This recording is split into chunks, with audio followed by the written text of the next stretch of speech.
Good morning, I'm here for the meeting. Please come in. There's some good news that I want to share with you. I'm very delighted to tell you that our monthly sales have nearly doubled thanks to your marketing proposal. I'm over the moon with this result. Our business has faced many challenges brought about by big competitors, but you have come up with excellent solutions to these problems.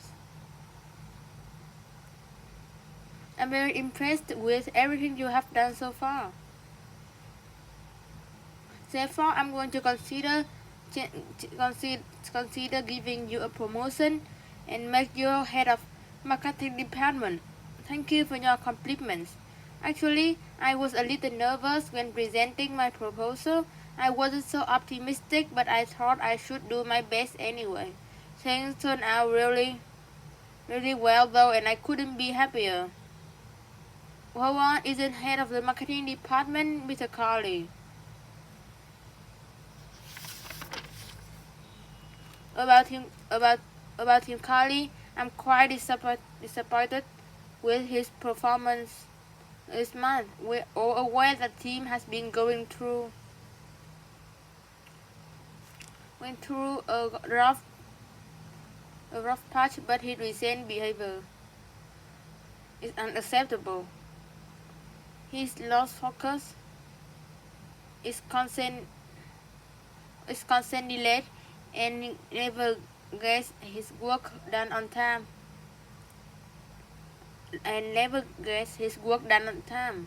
The fact is that HR department is getting complaints saying he's stressed out all the time and gets easily upset over tiny issues. It's time he took a break from this position. I'm sorry to hear that.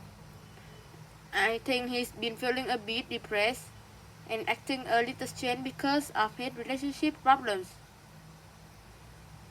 I heard he's broken up with his girlfriend.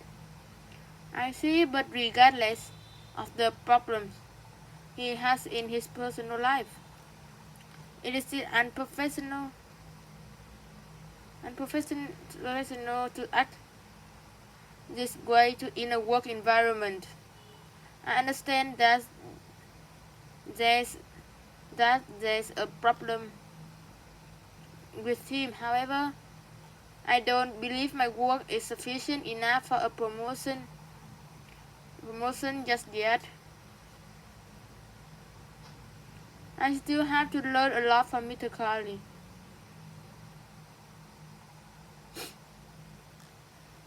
Well, I certainly appreciate your mercy. I will take everything into consideration and let you know at a later date. Thank you very much.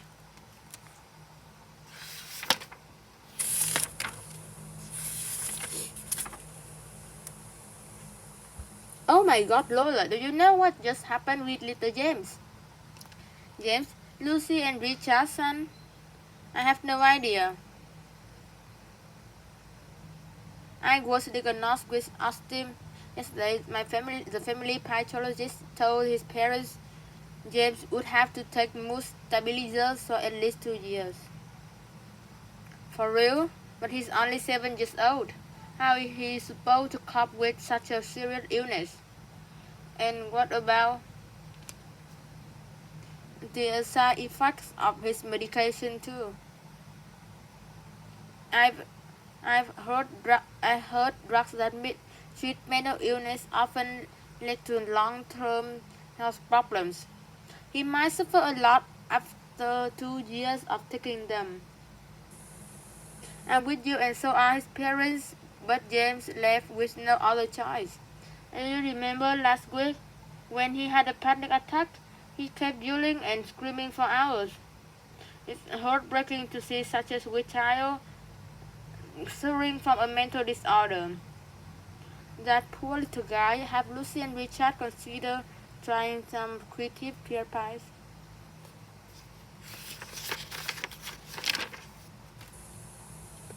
I don't think so.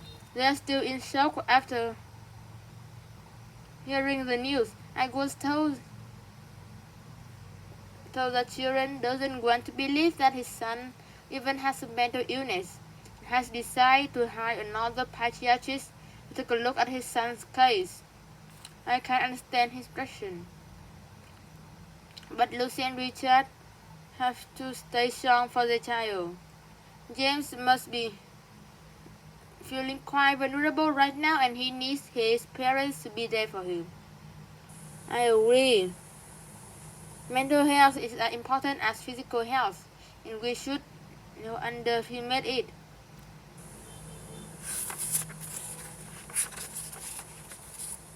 Please come in. Oh, hello Katie. Good morning, Dr. Amelia. Please take a seat. Can you tell me about how you've been feeling lately? I think my insomnia is getting worse. I can barely sleep for the past few nights.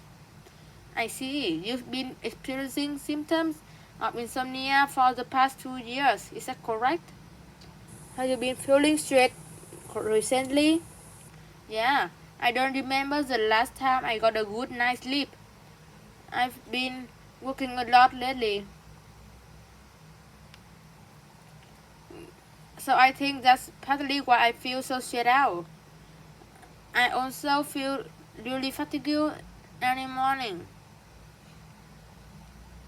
So can you describe me a little more about your sleep routine?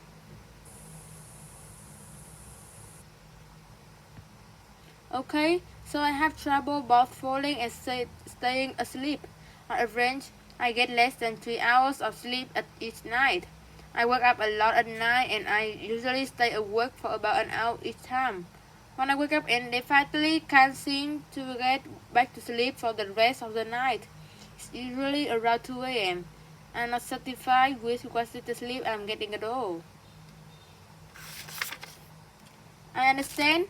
When you wake up this morning, your brain sends signals that move it into an alert. The active state helps you stay awake. You stay awake during a day. If the signals